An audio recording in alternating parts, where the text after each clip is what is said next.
Hey guys, welcome back to my channel. This is going to be another Murder Minute video, so let me start off with trigger warning.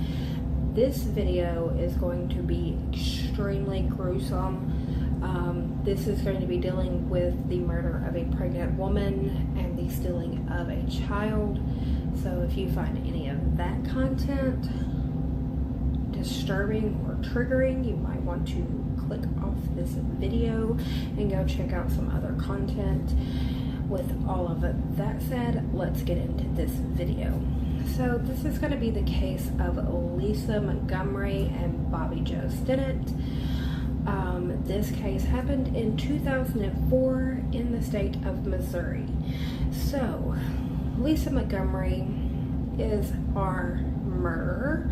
She was desperate to become a mother, and that desperation led her to do some really sick and disgusting stuff, such as killing a pregnant woman and cutting the child out of the womb. Bobbie Jo Stinnett is our victim. Bobbie Jo Stinnett was a first-time mother.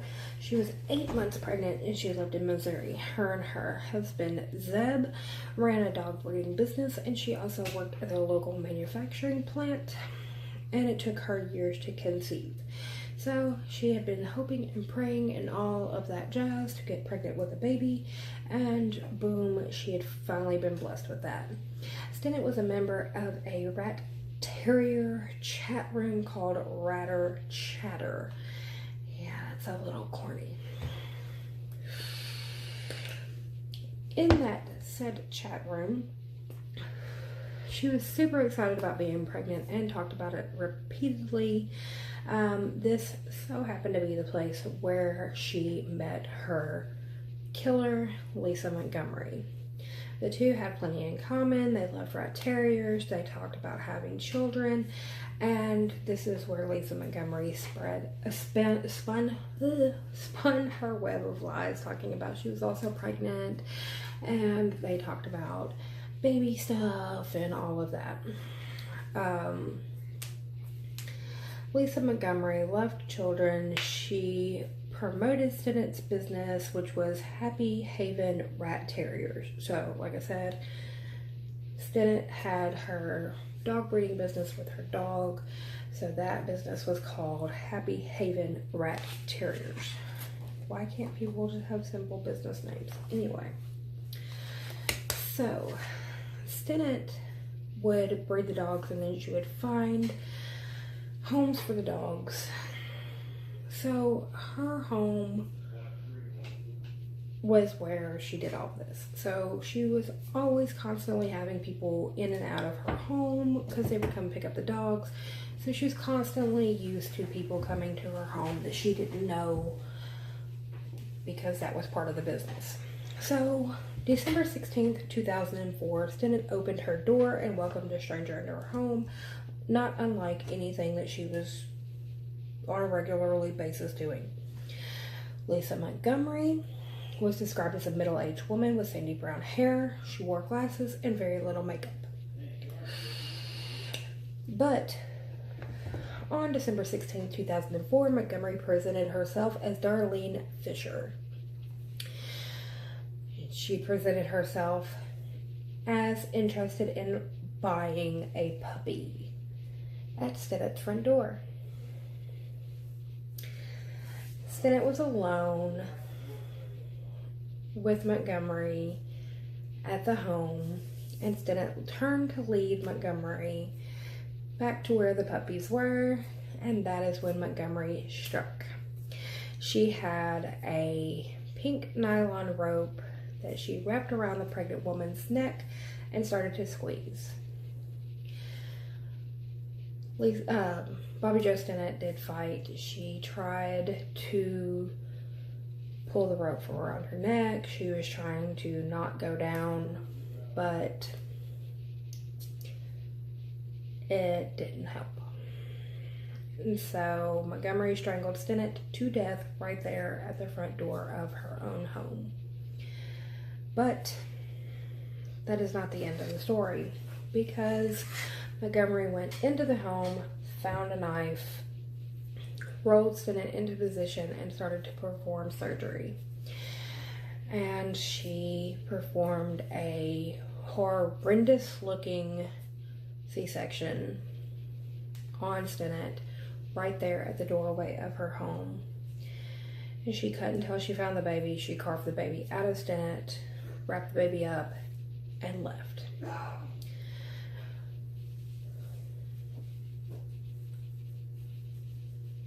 And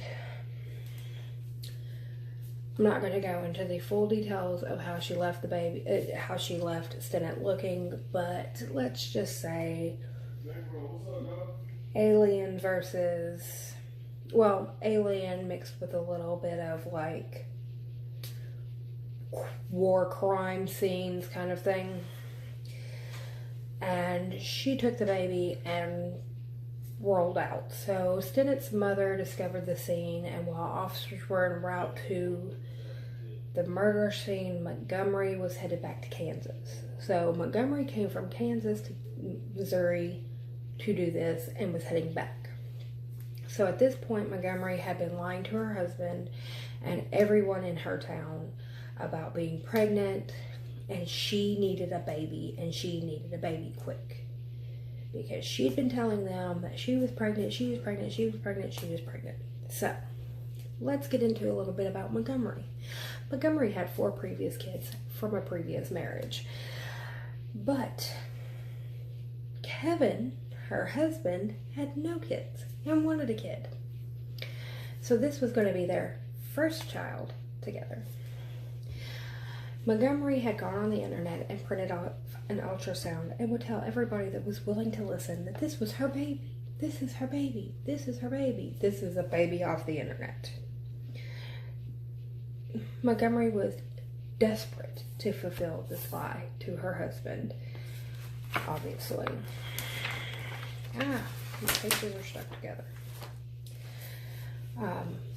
Before she left Kansas, Montgomery even went on so far as to go onto the internet and look up the procedure of how to perform a cesarean section so that she could do it to Stinnett when she got to Missouri.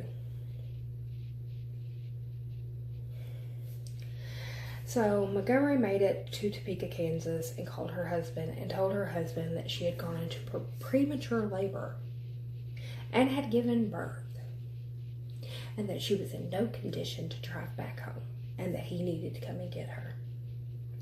During this time, the officers had put out an alert and contacted the FBI in hopes of finding the baby alive. Back on Stinnett's side. The only suspect was Montgomery's false name of Darlene Fisher. However, the police called in experts to go through the chats on the Terrier chat room. The specialist tracked the IP address that led them to Kevin Montgomery, Lisa Montgomery's husband. Less than a day after the murder, police were knocking at Montgomery's door. And there's Montgomery with a brand new baby and very shocked family members. Montgomery was arrested, and the baby, still alive, was returned to Zeb Stinnett. The DNA testing proved that it was his child and the child of his murdered wife. So, what happened? Well, let's go to trial. So in trial, Montgomery's defense team tried to raise everything that they could. So they brought up that she was raised in an abusive household, that her stepfather had secretly been raping her for years, that Montgomery had turned to alcohol because of the abuse, and that when her mother found out about it, that she had threatened Montgomery with a gun to escape the abusive situation. Montgomery had married at 18, but that had led to more abuse and 4 children. And here's a shocker, shocker, shocker. Why couldn't Montgomery have a child with Kevin?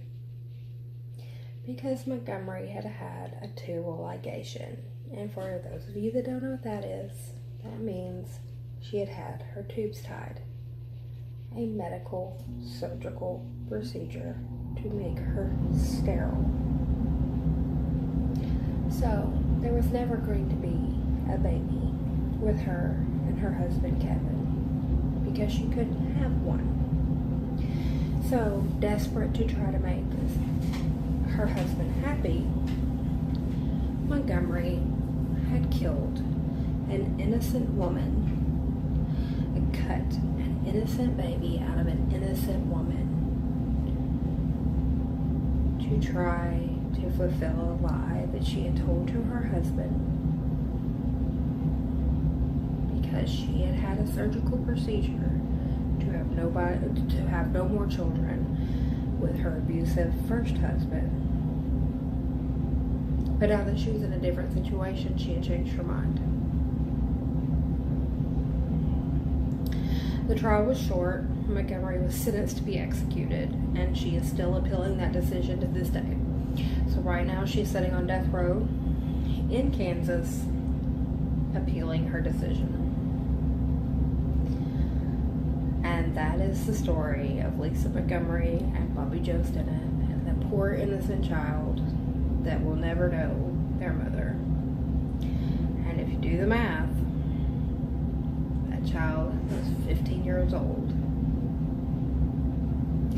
So guys, that's gonna do it for this Murder Minute case. So if you like this video, give it a thumbs up. If you haven't already, go ahead and subscribe, ring that bell. This content I still haven't figured out if I'm going to do 1 or 2 a week. So, still working out the kinks on adding the new content into the channel, but leave a comment down below. Let me know what you think. If you have any cases you want to see, let me know. In the description box is my Facebook, Instagram, Twitter, and email. If you have any cases that you want to see, send them my way. I will be more than glad to review them. And that's going to do it for this one. I still have one more that I need to get filmed, but I will see you on the next one. Bye, guys.